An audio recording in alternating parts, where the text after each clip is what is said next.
Hi everybody, it's Lolly again.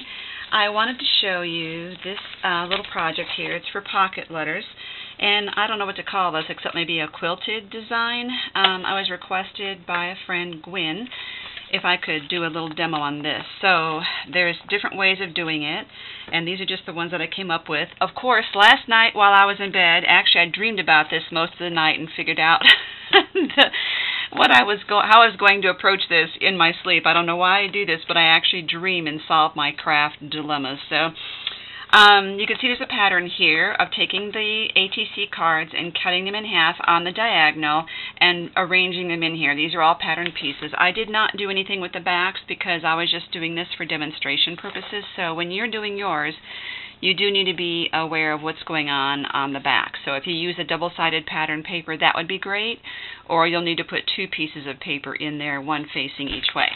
So our normal ATC sides are 2.5 inches by 3.5 inches, and I had cut one to show you this. This is 2.5 by 3.5 inches.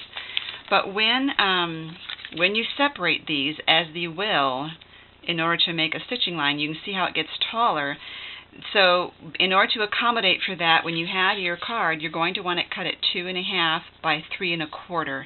That way, when we separate them for this gap here, it will fit in your paper, in your pocket. There you go. Okay, so I have a couple. I did some bright ones here, just so you can see, and I'll cut these at 3.25. They're already at 2.5.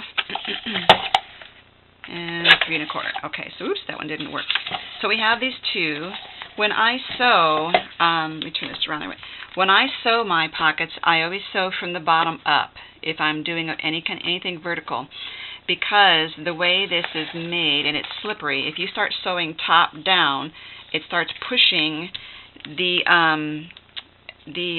two layers of the plastic, and you could have a big lump at the bottom there. So start at the bottom and sew forward. That's the best way that I can figure out to do it. So because of that, I'm going to always refer to the bottom edge. And I want you to realize that from the bottom edge here, some of these go vertically to the right and some of them go to the left. And I've alternated to the right, to the left, to the right. See the zigzag pattern there? You can see this zigzag everywhere. So always be cognizant of when you're cutting your paper whether you want this to go to the right or to the left. So let's just do one right now. Let's say I want, and this is double-sided, let's say I want this one to go to the right. So I'm going to start in this corner right here and line that up on my paper cutter.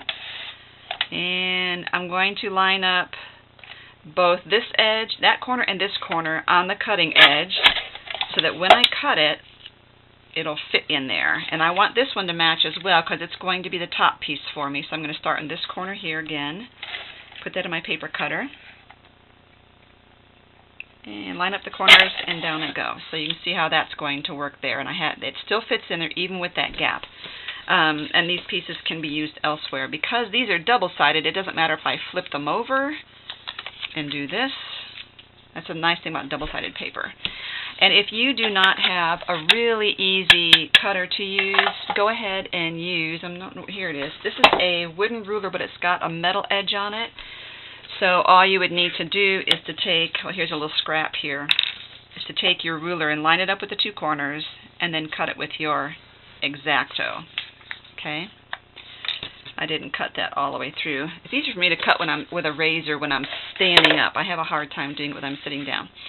So what I do for these, let's see if I can grab one of these. I put the bottom piece in first, all the way in the corner, and then you have to make sure you really push it into that corner because it will slide out. These pocket protectors that I have seem to be really slippery this time around. And let me get a smaller one of these. I like to hold that in place when I sew. So then I would turn it around and I would sew on my sewing machine right up against the paper there. And you can see how close I've gotten on some of these edges there, really close to the paper. Stitch it along there, and then once you've got that stitched, all you have to do is just pop this one down in place. Now if you do not have a sewing machine or you can't sew a straight line, there are a couple options. One is the fuse, which actually has, it heats it up and melts it into place. And those are just now hitting the stores this month, from what I understand. And if you don't have a fuse, you can use a soldering iron, and they take a little longer, soldering tool. It takes a little longer, more practice to, excuse my reach here, more practice to get those, to do it just the right amount of heat. But I'm hearing people are loving them, and you can get those for $10 at like Harbor Freight, especially with a coupon. And another option, if you don't want to sew or solder, and that's this. You know these, I call it window plastic. What, overhead transparencies? Is that what these are called? I took one and cut it down into the 2.5 by 3.5 size, and I cheated, and I just glued these on it. See, it's just glued onto there. So when you stick it in a pocket, it looks like it's been fused, or it looks like it's separated anyway. Isn't that cool? And you can actually, when you do it this way, you can actually put in a full card on the back instead of having, let me find a card here to show you. Because once you sew a pocket, you can't put anything on the back once you've already sewn it. But with this, you can, see?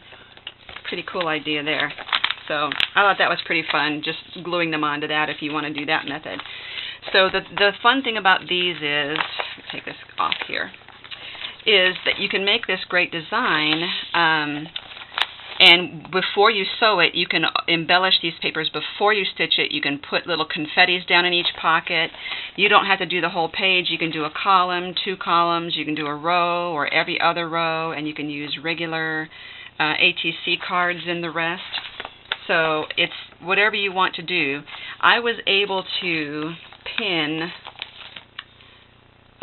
my bottom card in place to sew on every one of these except the middle one. I just can't get to reach in there, but I was able to stitch that one without too much trouble. So sky's the limit. So what you would want to use this for and how you would want to use this in your pocket letters is up to you. You'll notice that these are not sewn in, but you can stitch right across there. There's just enough room that you can just take a straight stitch clear across there if you want the whole thing to be immovable and sewed in place. So thank you for watching. I hope that makes sense. Go ahead and comment your questions, and we'll catch you next time. Bye-bye.